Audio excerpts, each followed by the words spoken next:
lived on a farm in Indiana, but you can't get up in the first hour? I'm really kind of stunned by that.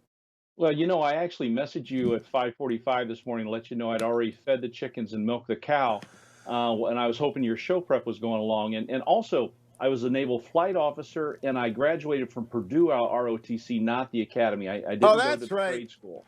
That's it. That's it. You didn't go to trade school, but you're a corn-fed Purdue graduate. And look, everyone who's out there, Purdue is a degree-granting institution. They don't have football, but they are a degree-granting institution. Captain, you've done a great public service. This is an important op-ed, and I don't want to joke around too much like I do with Talent and Gallagher, because you're talking about President Biden's proposed $2 trillion American Jobs Act, which is an infrastructure bill, and you said, okay, here's the infrastructure we need. Tell us about what you think that money should go to, at least in part. Well, I think that the one thing that's being missed in our public conversation right now is the importance of shipbuilding and ship repair with regard to infrastructure. I'm all for roads and bridges, upgrading communications, but at the same time, I think if you're going to look strategically at where the United States is in the world, then we really have to look very closely at shipbuilding. I had an epiphany a few years ago when we had the two collisions in 2017 that involved the destroyers McCain and Fitzgerald, and we had to put those ships in for repair due to the damage, and it actually took them longer to be repaired than what it originally took us to build them and put them in commission. That's simply because we don't have enough excess capacity in our shipbuilding and repair infrastructure in this country in order to kind of take ships that have been damaged. And when you think about the growing potential of conflict with China or Russia, we recognize we're in this great power competition with these two great powers. You're going to have ships damaged, and you're going to need to have a place to bring them home, place them into dry docks, have them repaired in order for them to return to battle. And quite frankly, right now, Hugh, we simply don't have that excess capacity. And so I wanted to write this op-ed to raise this issue and ask for the president and his administration to look at investing in shipbuilding and repair. Let's break it down for the Steelers fans, Captain Hendrix. What is a dry dock? More importantly, what is a shipyard, and why can't we just throw them together when we need them? Well, first of all, it's a highly, technically complex industrial action. A shipyard, brings together everything from steel to electrical to plumbing to heating and air conditioning. It all comes in to create these very complex mechanisms, which are ships. This is largely done in things like we call graving docks or dry docks, where the ships are brought together, their components are assembled, and then they're launched. We use the dry dock or graving dock structure specifically when we're doing a lot of ship repair. So the ship's already been built. It needs to be brought in from the sea, placed into a dry dock, the water drained out of it, and then the ship to be repaired, opened up as it were, and then repaired. So these are very complex industrial, activities. During World War II, we had over 50 shipyards in the United States. The U.S. Navy itself had 10 shipyards that it owned itself. And then there was an additional 50 commercial shipyards, which were building commercial as well as Navy ships to include destroyers or cruisers. And today we're down to less than 20 of those. The Navy has gone from 10 internal dry shipyards down to 4. And then our commercial sector has shrunk considerably, specifically after the end of the Cold War. And so as we look at this great power competition that we're re-entering, we really need to look at what is it going to take to compete and win in that. And right now in shipbuilding, we are way behind. We have very little excess capacity. Even if Congress was to double the amount of spending on shipbuilding today, it would take us a couple of years to be able to absorb that and for industry to plan and expand its production capacity.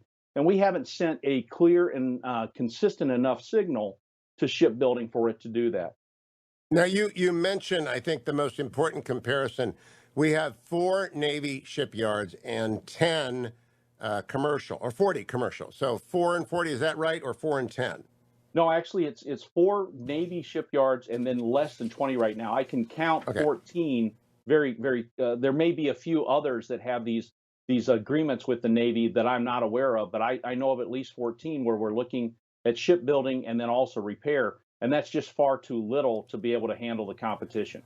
So then let's compare to what the People's Republic of China has right now, because this is the eye-opener in your Wall Street Journal story today. How many shipyards does China have? So China actually has, we estimate, 1,200 shipyards. One of those shipyards alone outproduces the entire U.S. Industrial shipbuilding capacity. Just one that's located on this one island, where they're producing more tonnage per year than virtually anyone else in the world. We made a decision as a country back in the 1980s that we would no longer subsidize our shipbuilding industry. China, the Koreas, or South Korea, and Japan all provide significant subsidies to their shipbuilding industry.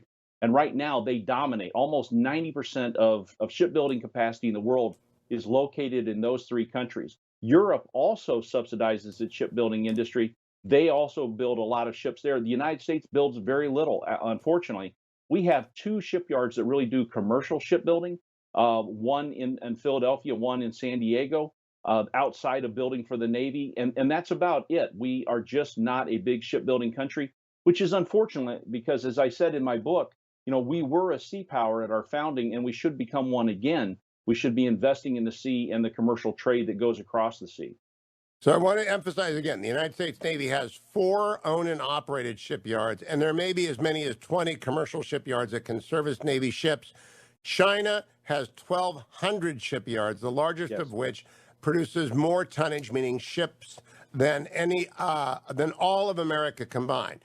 So the question is, as infrastructure comes up, obviously shipyards and dry dock are infrastructure. How much should be allocated? Where should it be spent? And which states can build them?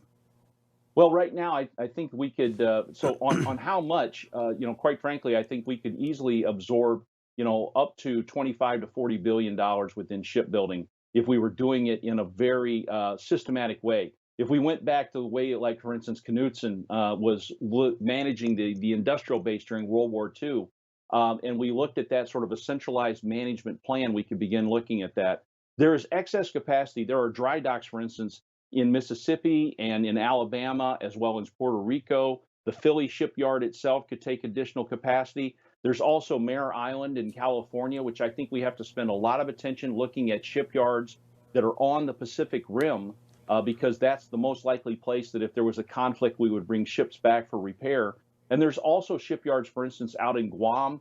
We've already made a significant investment in last year's budget in Pearl Harbor, where we're building an entirely new dry dock there because the old dry docks are not going to be large enough to take the new Virginia Block 5 submarines. So we need to make these investments in order to be ready to anticipate the conflict that we're out there, because you don't want to be caught short-sighted at that point. Once you're into a conflict, it's too late to really anticipate bringing ships home that have been damaged. So you need to make these as long lead investments now. And like I said, I think that the American shipbuilding industry could absorb easily, 25 to 40 billion at this point, as long as it's a planned investment. You don't want to give one slug and then essentially kind of have it dry up. You need to have a planned investment over a period of time. And fortunately, a lot of the language associated with some of these recent stimulus bills, as well as the infrastructure bill, allow us to do multi-year type investments. And there are blue states galore. Washington State has shipbuilding capacity. Oregon has shipbuilding capacity. California has a lot of shipbuilding capacity. New York, New Jersey. And then we have some red states, Florida and Texas, and along the Great Lakes, right? There are shipyards that could be built up along the Great Lakes. This is, if you're going to do pork, and I mean earmark, you can earmark shipyards and serve the national defense. So also, I mean, you look at shipbuilding along the Mississippi River and along the Ohio River as well. In World War II, we were building Liberty ships all the way up into in Ohio and Indiana on the Ohio River there. And as we look at these large unmanned surface vessels, which are not actually as large as manned vessels, a lot of these could be built on the Great Lakes and on internal waters. But I think the point here is get a plan, understand that the conflict you're coming into, and make sure you're anticipating that and you have the proper investments. I think that right now is the time to begin. So I look at this infrastructure bill as a positive. I just want to make sure that some portion of that is invested in the nation's national security future. Amen. Go to the Wall Street Journal, get Jerry Hendrix' piece, follow him on Twitter at Jerry Hendrix2, not the number 2, Roman numeral 2, and come right back to the Hugh Hewitt Show. I've tweeted out the captain's article. Go and read it, send it around, and I'll be right back.